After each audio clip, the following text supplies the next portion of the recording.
বন্ধুরা, আমি এখন আছি পাঁচকবি ইউনিয়ন ভূমি অফিসের দ্বিতীয় তলাতে।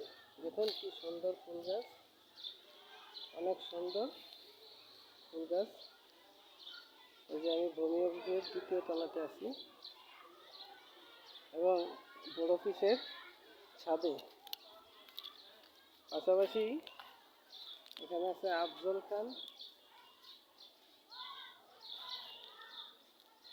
জালুপাড়া বালিকা বিদ্যালয়ে বালিকারা লেখাপড়া করতেছে।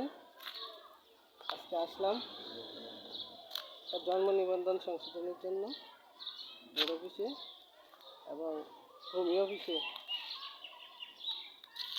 গাছে অনেক সুন্দর ফুল দেখে একটু ভিডিও করলাম। ফুলটার নাম জানি না সঠিক, আপনারা কেউ যদি ফুলের নামটা জানেন কমেন্টে জানাবেন।